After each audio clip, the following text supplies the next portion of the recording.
All right, team. Up next on the Second Chance podcast, you're going to hear from a good friend of mine, Brendan McCall. He is the owner of McCall Motivation. He's a motivational speaker, uh, an amazing person on a mission to just be that beacon of hope, um, being that bright light that our youth. He works inside of our schools, travels all over the U.S. speaking inside of our schools and today's youth. He is an amazing person with an amazing story, and I'm excited to help him amplify it. So check out this episode and let us know what you think. We'll see you on the other side. All right, group. This is big. This is one I've been excited about. Good friend of mine, someone I can say this is I consider a good friend of mine, is with me today. Second Chance podcast.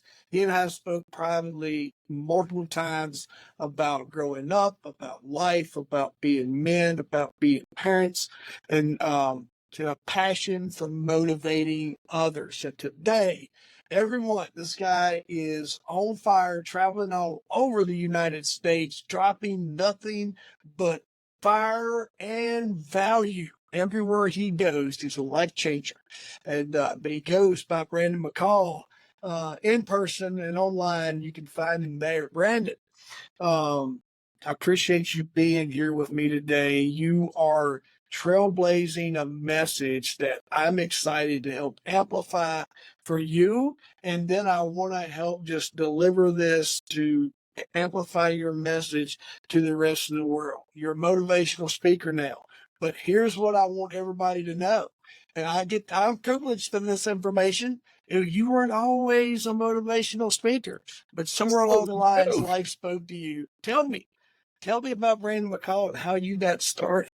Oh man, well first off, thank you so much for having me on. That was a great introduction. I mean, if I could clap up for that introduction, that was amazing for sure.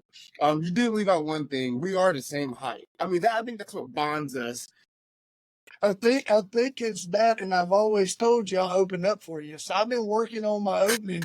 And seeing for you whatever I can do just to ride alongside you. There you go.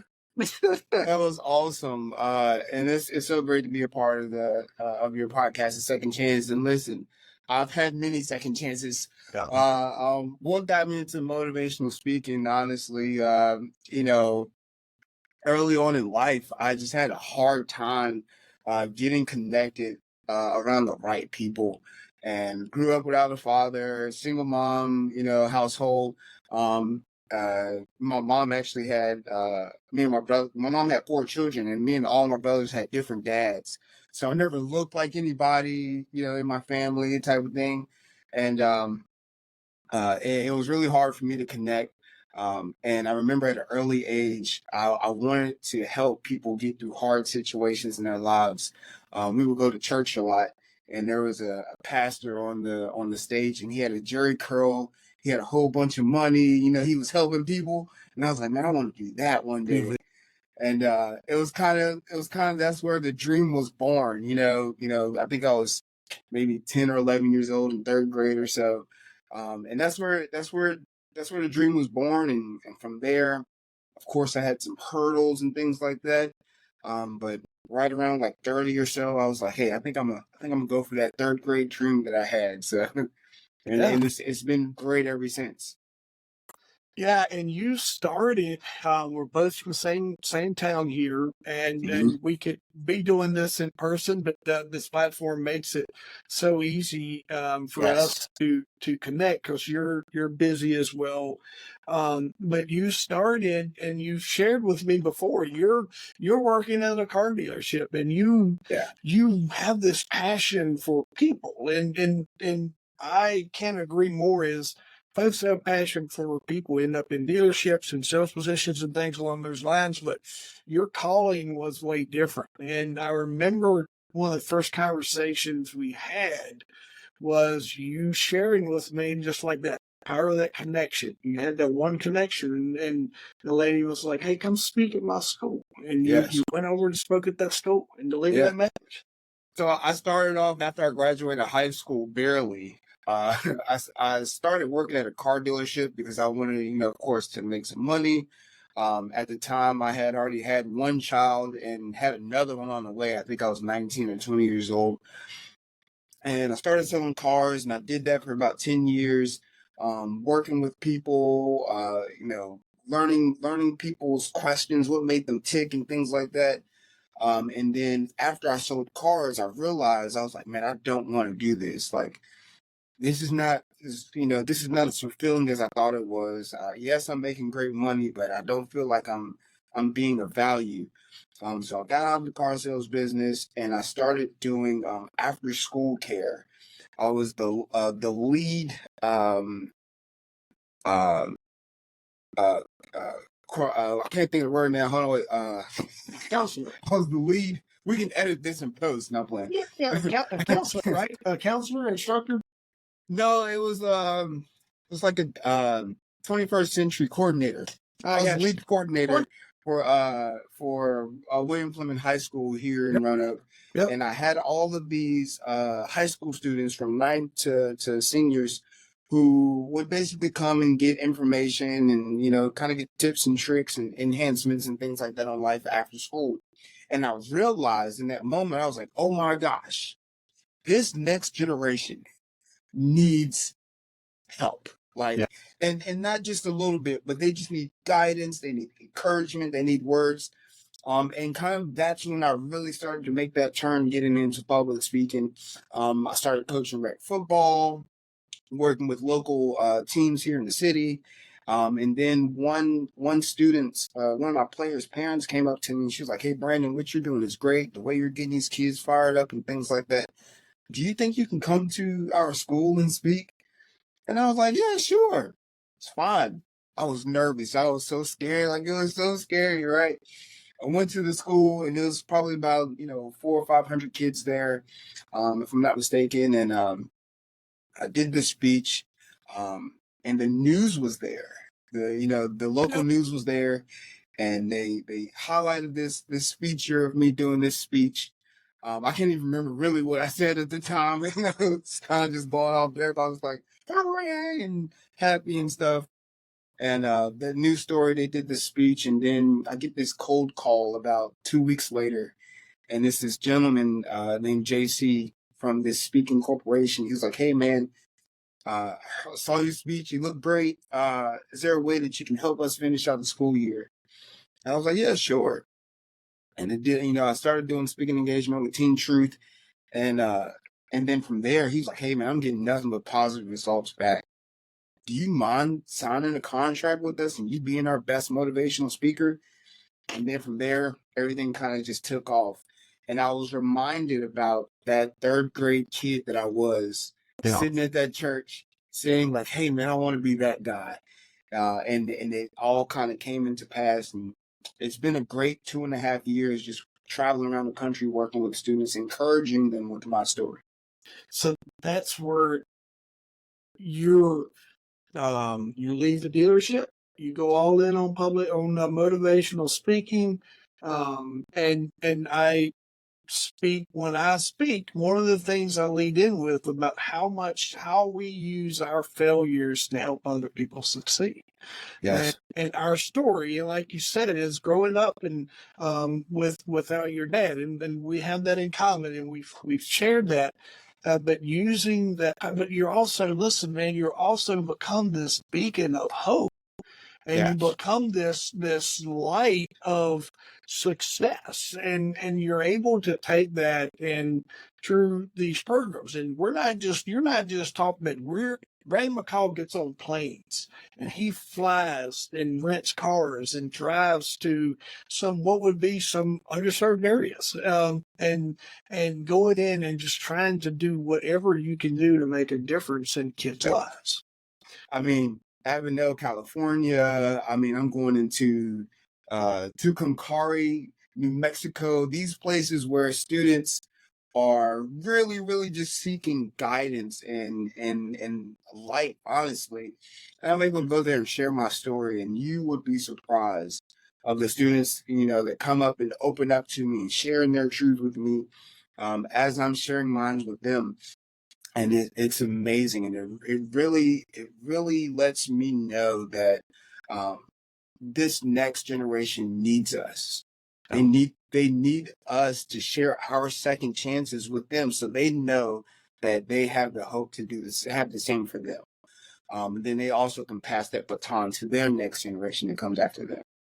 Yeah, I think that's a big deal is just letting all that positivity, putting all that positivity in the right place because it becomes that thing that's passed on. And I'll say this to youth and kids sometimes when I'm talking to them, and I go, hey, this is making a difference now. What you're doing, what we're talking about is making a difference now. But in 20 years, it's going to make a bigger difference because you're really going to understand what I'm talking about. It's really that It's gonna lights. make sense. It's Yeah. making a difference Yeah. now, but it's gonna make sense in Yeah. 20 years. Yeah, and I've told them like you're black because I have these moments myself. And I go, I give a lot of credit to just the way my kids are involved in athlete. My mom ran a store, and she didn't have time to take me to ball practice and all this other stuff. And if her health wouldn't have been for a man in my neighborhood who coached ball that put me in a car and drove me, I never would have played recreational sports, right? So, and I tell everyone, you're gonna find that opportunity where you're going to influence some kid's life, and this message needs to be passed on, like I'm passing it on to you because it is. I didn't get here because I got it right. I had a lot of people that saw this opportunity to plug in with me too. Right. Um, what have you seen? And you and I aren't that by far apart age wise. Our kids are really close in the same age. But what have you seen? How has character changed over the years? So, I do work with Teen Truth, and I also have my own speaking business as well, McCall Motivation, and we focus on what we call the ARC, right? ARC, and that's kind of like the new trajectory of life that we're trying to sell to students, or encourage students to take a part of. And the reason why we're doing that is because we're trying to focus on awareness, respect, and character. And we realized that a lot of students don't have the awareness of where they are in life. They think that the situations that they're going through right now will last forever. They think that the circumstances that are in their faces, or that they're facing are definite, and we try to encourage them like, no, you need to broaden your awareness. You need to look back at the full picture. And doing that with respect will help build your character. As I travel around the country, working with thousands of students, I see that the lack of character in that we see in public is because of the lack of character that they have in private. Yeah. I know when we were growing up, we heard the phrase that character is what you do when nobody is around you. Yeah. All right. And I'm starting to see like, oh, this is what you do when ain't nobody around. Like this is how you feel. And what I do see it ultimately doing is breaking down our structure and our culture. We're not saying yes, ma'am, no, ma'am, yes, sir, no, yes, sir, no, sir, no more. We're not showing people just general compassion at that younger level, that teenage level. But what I believe it will happen is when these students get into the workplace, they will have that same lack of respect for their employers, for their clients, the people that they're working with. And I think I have the responsibility to pass on the things I've learned from my mother and my mentors when I was in school. And that is have respect, be aware of where you are, and make sure you're building good character. Now, having good character does not mean perfect. Yep. No. That means you have the ability to admit your mistakes. That means you have the ability to go sought out a second chance. And I'm living example of that. I've had so many second chances, so, Yeah. but we just try to instill in students like, hey, good character practices. And what I realize is a lot of times students feel like they're alone when they're going through these pressures.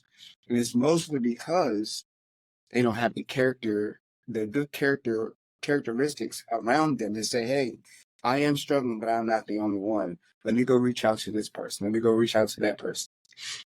I got a text message from a friend of mine not too long ago, and he asked me about an app. He said, hey man, have you started on this app? And I said, no. He was like, hey man, don't suffer in silence. Right? But the truth is, when I'm by myself, when I'm alone, my character, when it comes to learning new things, says, hey, Brandon, don't do it. Don't even try. Yeah. But I don't have to suffer in silence. I have a friend who's going to be like, hey, man, I got you in this area. Let's go. Yeah. Anything I can do to help, let's go. So that friend was you, by the way. You know that, right? Yeah. But that's what we're trying to build as we're traveling across the country, helping students build up their character, not just for today, but for the next 20 years. Character is a stepping stone. You're always going to be growing in that area. You will find, and this is hopefully thousands of kids are going to hear this, and this is what I think, if you're a successful business person, mentors that I follow in business will tell you your business will be a product of the 5 influences you let in your life. Right. And I coach business. I work in that space, and I have that conversation with folks a lot. If you want to know why your marketing plans fail, it's because you get marketing advice from people who shouldn't be giving you marketing advice. Same thing holds true. What you just said is our youth and our people, our character, they're going to be a product of those 5 influences. And I tell everyone all the time is do an inventory. And it's hard for kids to be as self-aware as Jeff and Brandon is. And I think that's something that I'm trying to work hard, because and when I talk to my kids, it's in one ear out the ears. It is kind of the perception that I get sometimes, but I'm always reinforcing that. Hey, let's evaluate. Hey, Dad, I'm not doing good in algebra. Guess what, man? We need to work with people that are doing well in algebra. Let's go find somewhere where you're trying to go, and let's work with them to get there. And our kids can do the same thing. Our youth, and there's people that are trying to help. They want to help, and sometimes is people feel awkward asking for that. Oh, And yeah. and when you're in that room, you give them that hope and that light and that just that purpose that they're looking for, right? I can't echo what you said enough. Is just that power. And if you're a parent that's listening to this and you don't have it figured out, these are randoms of connection that you should have, and someone who is a positive light, and it sometimes those are hard to find, right? And they are. And it's really if we're being honest, sometimes it's really hard to be that positive light. Yeah. Right. Yeah. I realized in my life that some role models are just playing roles. Yep. They'll come out and say and do one thing, but behind the scenes they're another way. And I'm very, very grateful that I have 4 children who make sure that I get away with nothing. Nothing. I'll say to my kids, hey, don't talk about people behind their backs. And then I'll get in the car and I'll start yapping a little bit. And like, hey, Dad. And I'm like, you know what? You're right.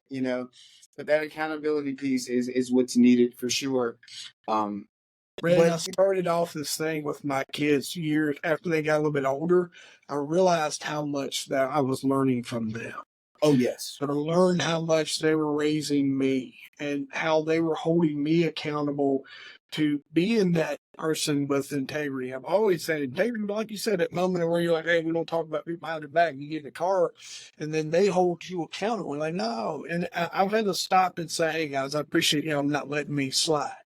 I don't let y'all slide. Don't let me slide. Don't let me slide. That's a big deal. And just accountability.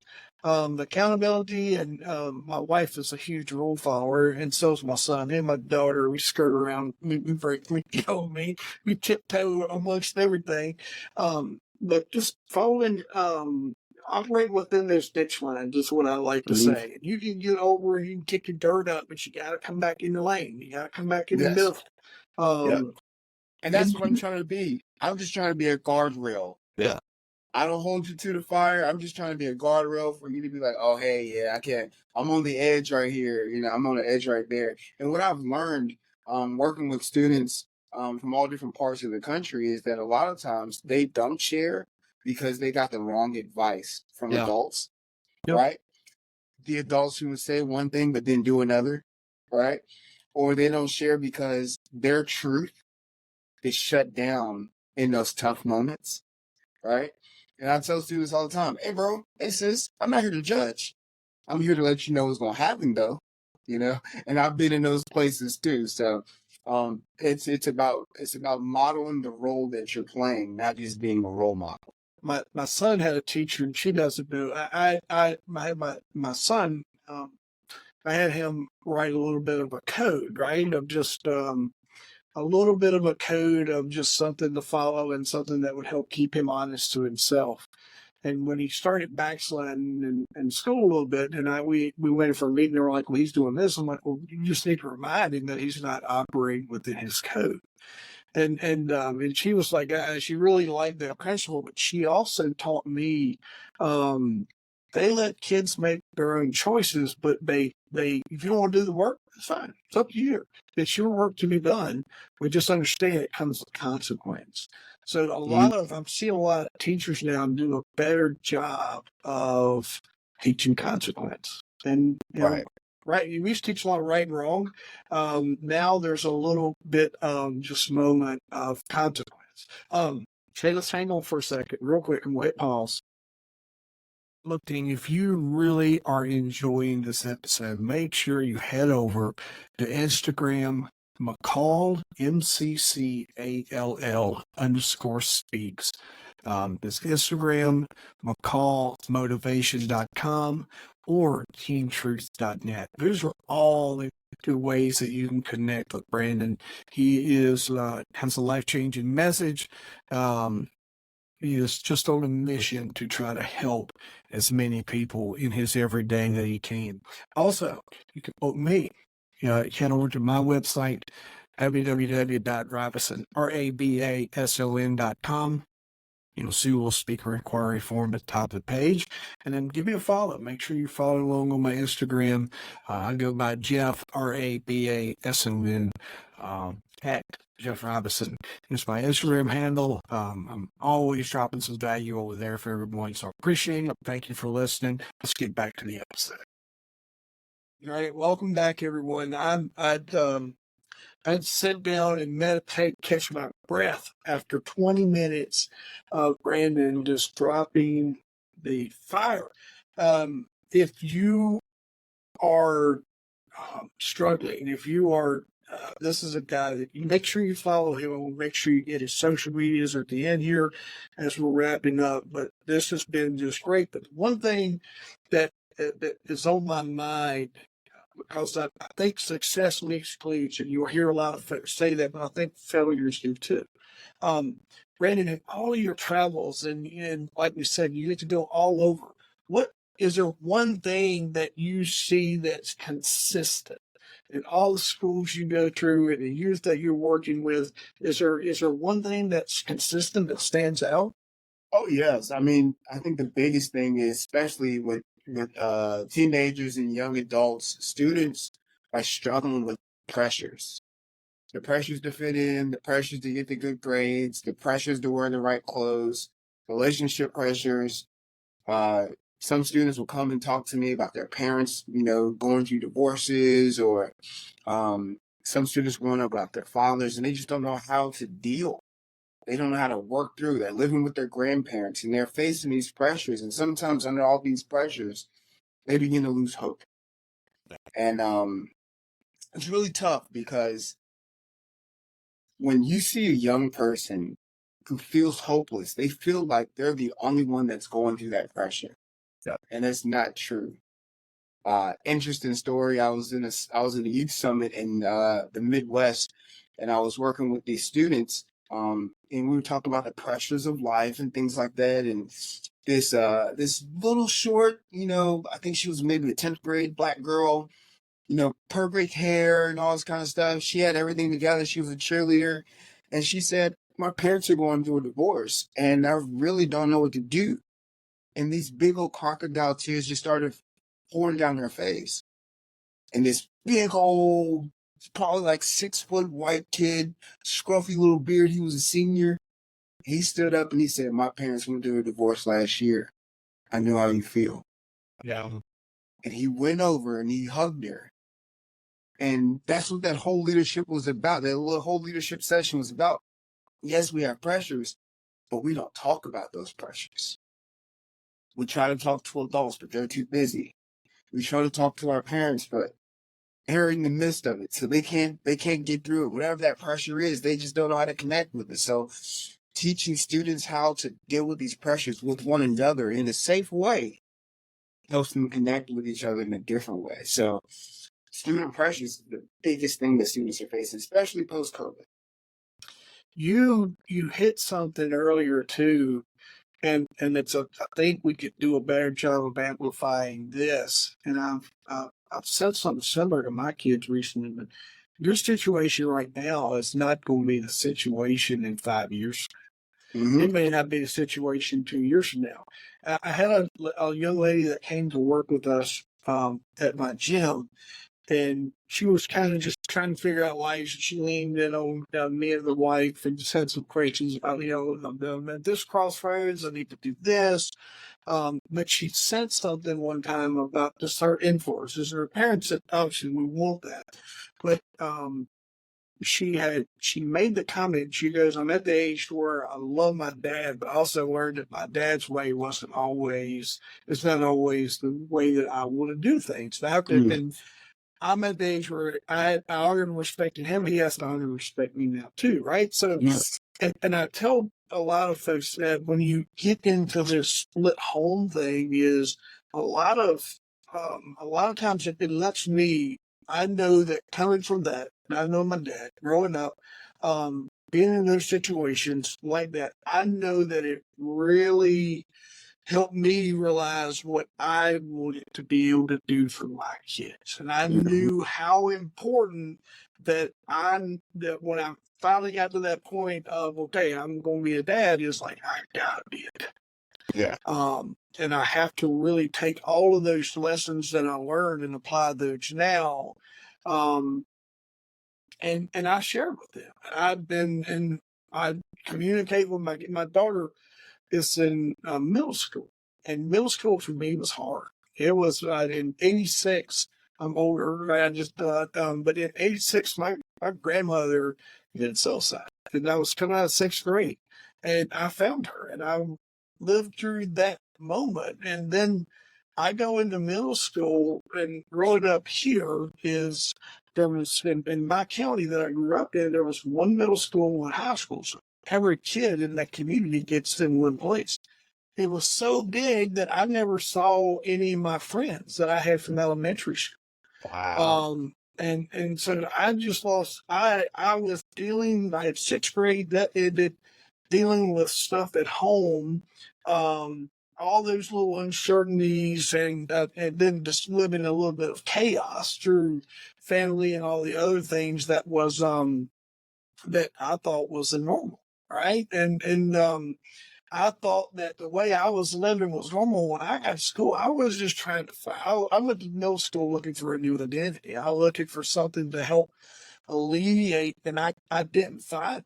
And now I have these conversations with my daughter. I really overshare with her, like, this is what it was like for me, and this is how I struggled. And I use that, like, we try to do everything we can to prop you up for success and making sure your physical health, your mental health, and all those things are good, but not every kid. There's more kids like me that you're going to come across that need that little lift, and they need that power positivity that I'm giving you to give to them.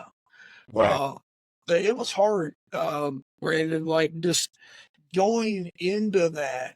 But I would also tell kids and saying like that message you give them is, I say, if you have those characteristics, if you follow that awareness, respect, and the character, if you follow Brandon's art, it's going to be okay, and you're going to find a place of where you're happy, and life is going to be good, and all those things that folks that you don't see when you're right here facing this event that you're in now.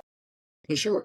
And when it comes to the art for me, I think about, I'm a big basketball fan. I think about Steph Curry shooting the ball, and he shoots the ball really, really, really, really high so that the Yeah. ball just goes right into the basket. Now, LeBron is my favorite player. He's the GOAT. I know that's a Hang on. controversial statement for Yes, sure. sir. But I love Steph Curry's shot, and he has that arc, right? Yeah. And I think about the arc as how I ran my life. I tried my best, starting from where I started in life. I tried my best to have good awareness, good self-respect, good character, so that when I have bad days, even if I fall a little bit, I will never go back to where I started. And I'm just living my life, just going up that arc. And that's what I try to let students know, like, hey, yes, you got pressures. Yes, you got situations, but you also have a choice. Yeah. You also have a choice. I tell my students when I'm traveling around, hey, make sure you go for a walk when you're upset. How much water have you drink today? When's the last time you journaled? Do you do any kind of quiet meditations or any type of thinking about your thoughts? Like, think about what you're thinking about is what one of my mentors used to tell me all the time. Yeah. I tell them these things because they're closer to adulthood than they are usually in childhood, even though that they're there. It's like, hey man, you're gonna be a child for a couple of couple more years, and then you're out in the real world with the rest of us. And you have to learn how to think. You have to learn how to learn. Really, I know when I worked with my football students years ago, I would tell them, listen, learn, and grow. That's the only thing that you have to know. Listen, learn, and grow. And now I'm understanding why students are where they are in life is because they don't have that format. They don't have that format of that awareness saying like, oh, I gotta always continually be growing. A lot of, I think, too, a lot of kids, and I really push my kids into this, don't know how to communicate. They're, They're not supposed to. yeah, They're kids. they're kids. I know Yep. some adults who don't know how to communicate. That's what you see is it carries over into adulthood. Is Right. they struggle with being able just to express their emotions. And I think when you're like I think with you and I'm an over communicator, and Mm-hmm. I'm gonna over tell you what's going on. And coaching athletics sometimes is kids they don't know how to say, "Coach, I need help." Coach, I don't understand. They're just trying to go through the motions, and I've gotten better about. I grabbed a kid up one day and I was like, hey, we're doing this, this, and this on the baseball field. He goes, and I watched him, and it was like he left his body and zoned out that far on me, And I was like, hey, come here. Mm-hmm. And I drew it out on the ground. And when I started drawing X's, I'm like, you're right here. And then when this happens, I need you to be right here. And if we do this, and he's like, got it. I just learned he's a visual learner. And soon as I figured out how he needed to be talked to, and we do a poor job at that. We try to talk to everyone. So I told you my kids are raising me is I went and got communication. I did more disc work. I've done a bunch of just things that really helped me learn how to communicate to people the way they need to be communicated, not how I want to talk to them. Right. So that's helpful too, is us recognizing when how we can get better and how we deliver to our kids. And it's funny because you said students don't know how to communicate, and I quickly was like, they're kids. They Yeah. shouldn't know, right? But the truth is this, though. They communicate with each other all the time. Yeah. Text messaging, Instagram, Facebook. Oh, they don't use Facebook. They use Snapchat and Yeah. TikTok and toe tag and all this other. They know how to communicate with each other, right? And I think that's the thing. Like, hey, you guys are already communicating with each other. Tell the truth now. Yeah. Share your truth. Be honest about it. And then with these characteristics, with this awareness, with this respect for yourself, now you're able to say, hey, this is how I feel, and this is why I feel this way. And of course I usually run everything I do when it comes to speaking engagements or speaking topics. I run it by my kids, and my kids will be like, no, that's not true. Like, well, that's dumb, like that's stupid, or like, oh, that could work. Because I want to get that real time like feel. But then, when I'm out on the road or if I'm here locally at one of the high schools or the middle schools, I let these students know, like, hey, you can talk to me. I won't judge you. And Yeah. they'll be like, oh, okay, well, this is what it really is. Like, this is how I really feel. And I usually tell them, okay, I understand how you feel, but this is the result of that feeling. Because I've been through it, or my brother's been through it, or coach has been through it. Like, and then they're able to see it almost like you're drawing in the sand. Uh, which is, I think Jesus did that. Didn't he draw something in the sand? Jesus, Yeah. just telling everybody's business, right? Yeah, that's right. Yeah, drawing in the sand. But that's how we have to connect. That's how we have to connect, and that lets them know that they can trust us. That builds that connection and awareness. But also, it lets them know that they're not alone. They're not alone. I when I put my content out, I do the same thing. I approach everything from humor. I enjoy making people laugh, and I enjoy just be poking a little bit of fun at my situation of what got growing up. Mm-hmm. Because I survived it, and I'm on the backside of it, and I get to use it as just always positivity. But Right. my grandfather was arrested for DUI on a tractor. Right. So Yeah. I put that post out. I don't know if you saw it, but because I try to really approach it because when do like, hang on here, man, what did he got buttons on? Well, I went to put it out because when I speak, there's a part there. At some point now, I'm going to speak in front of my kids' friends and their parents, and then people that know us, and my kids are going off from the rawness of what it was like growing up. Mm-hmm. And I'm starting to share their stories with them as they've gotten older. And before I put that post down, I sat down and told them the story. And then I was like, if you guys think that this is going to affect you negatively, let me know and I won't put it out. Or if you get questions, they go, yeah, no one knows. That's you. We ain't worried about that. You put out whatever you want to, but they thank me for telling them. Right.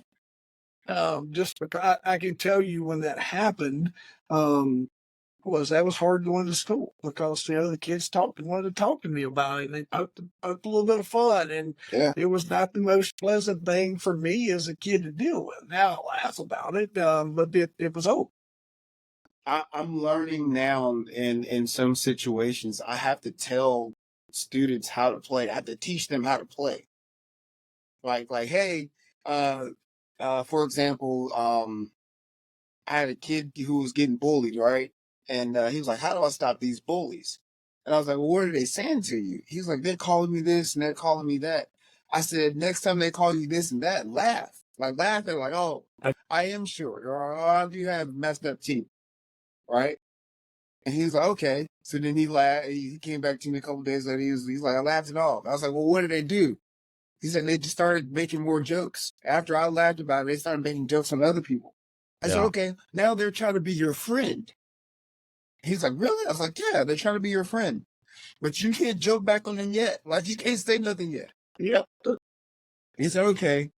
I said, but listen, when it gets to something that they say that is serious, that hurts your feelings, you let them know, like, hey, bro, like, that's real. Like, that's real serious. That's a serious situation. Don't joke about that. Yes. Because now we're setting boundaries, but also we're letting them know, like, hey, I'll laugh with you, but not about this. That. Yeah. Right? But do it in your own way, but it's a form of communication. They communicate all the time. I make jokes all the time. No. And I tell people, like, hey, if it starts hurting, let me know. And I'll let you know when you start hurting me. Right? Yeah. Because it's true. We're human. We all have feelings and emotions, but a lot of times students will isolate themselves, I will say, and adults too, isolate themselves because they think that the joke is a separation when it's really just trying to bridge the gap. Usually people who joke, they have insecurities. So I've had to teach this moment to the student, like, hey, no, they're trying to be your friend. You just have to let And them know where the line is. a lot of adults that you and I will encounter never had that advice growing up, and they don't know how to tell their kids how to handle that. Yeah. Parenting is hard, man. It is. Kids with cell phones, right? And I had to tell my kids the other day, I'm like, listen, y'all have the power of the world in your hands at 13, 14 years old. And when y'all take a picture and you decide you're gonna send a picture to your friends, it's like this. I said back in my day, I had to send it off for 2 weeks to be developed. There was a lot of things changed in the time it took for me to get a picture back. And after it came back, it still came to me, and I was like, oh, you know what? My eyes are closed. I'd rip it up and throw it away. And then it would take another 2 weeks for me to get a picture that I could send to someone. I'm like, you guys is in seconds. You have communicated, sent pictures, you've uploaded something to the internet, and technology is so different now. But just in dealing with that, but like the emotional side and just those little conversational nuggets that you're teaching is a lot of parents didn't get that when they were I didn't growing up. get it. I had to learn it on my own, and now I'm able to teach it to others for sure. But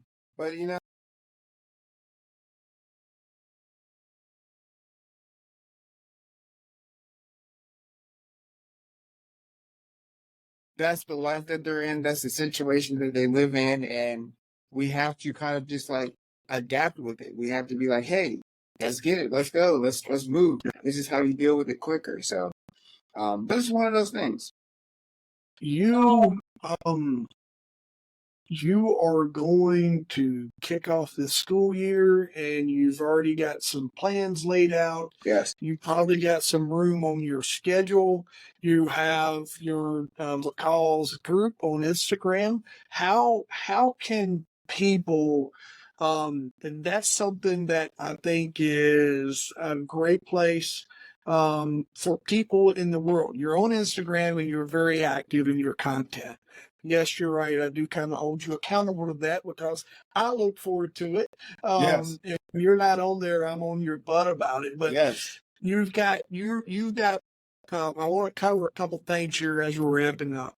First off, is how can people follow you on Instagram and get inside of that McCall's group that you have?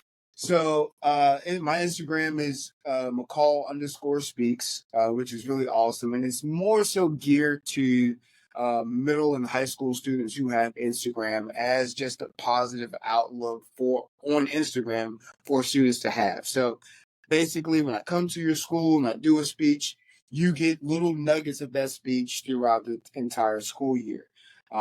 Which is great. Awesome. Now the McCallers group that I have kind of just like my journey on personal growth and development up there, but also I'm trying to infuse some things for other students to take part in as well.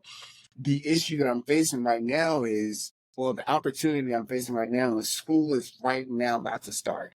Yeah. Next week I'll be in Washington D.C. and I'll be talking to all of Job Corps leaders and about 300 students, right? Which is going to be awesome. And I really want to hear what students are dealing with in their personal development walk, so I'm able to guide them through there. What I've realized throughout all of the social media followers that I have the opportunity to get nuggets from is a lot of times we will be selling what people don't want to buy. We'll be sharing what people don't want to hear. And I don't want to be just spewing out information for students that's not connecting with them.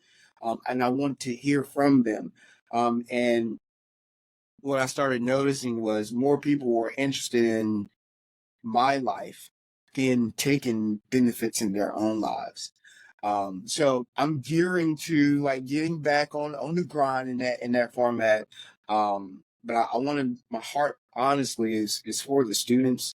It's building family. I posted a family picture and I got almost like 500 likes or something like that. Just me, my kids, and my wife. Like, and there was 500, and I'm like, oh, students want to see family.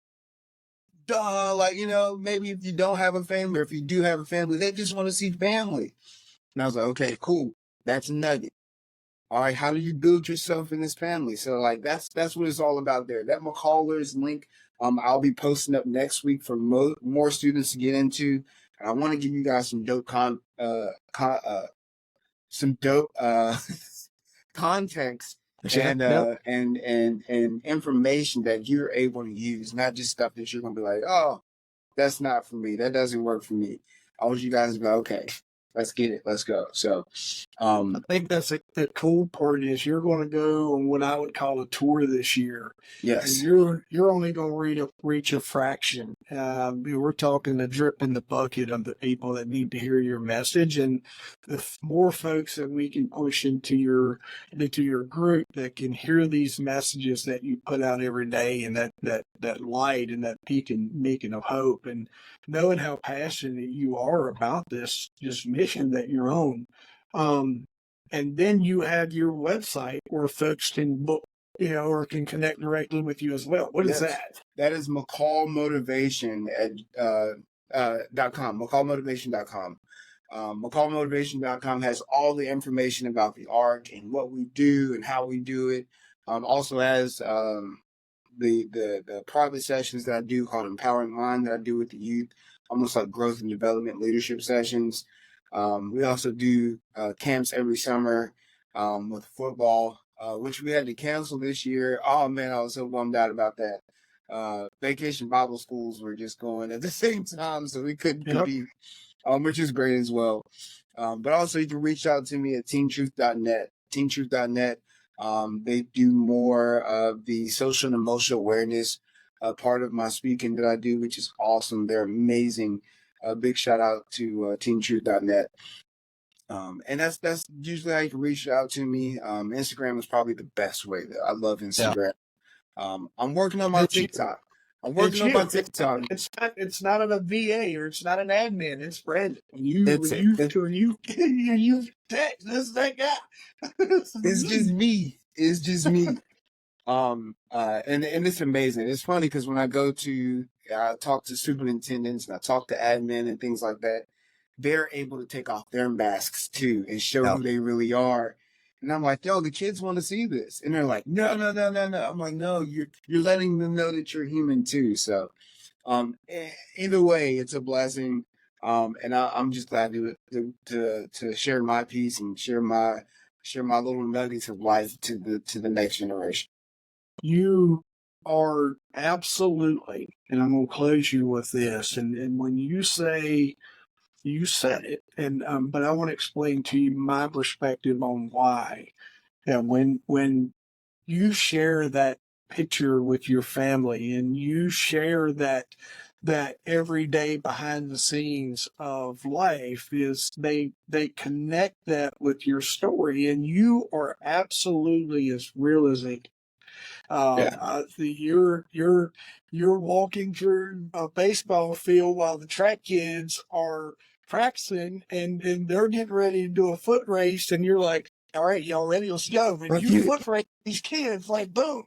Um, and and along with that is when you share this story of where you come from, is you become this picture of your success. And when I say success leaves clues, is you become that ultimate beacon and light. Folks are looking at you, and you're the ultimate hope dealer for the kids that see that. And if you can do it, and if I can do it, then we can really get people headed in the right direction where they can as well. Yeah. So Dude, this is episode 1 for Jeff and Brandon. There will be multiple of these because we're gonna continue this conversation because I'm going to cover things that I feel like the world's going to need to hear that involves us, and you're going to do the same thing, and we're going to keep working on projects, stuff that you and I have talked about. But folks, in the meantime, make sure you go to McCall's_speaks on Instagram. Make sure you jump in that group if you're just get in there, because yep, it's going that you're going to find that power of positivity surrounding around you inside there. So yeah, thank you. I appreciate you joining me. Thank you. Glad I love supporting your mission and what you're doing and amplifying everything that you do, my brother. I'm excited for the ARC tour. Which will be coming out 2025. Brandon McCall Speaks art tour, and there will probably be an opportunity for me to open up an MC for you just to get my opening down in person for you one time. Let's so we go. can Let's go. appreciate it, brother. Thank you, man. Hey, I appreciate you. Thank you.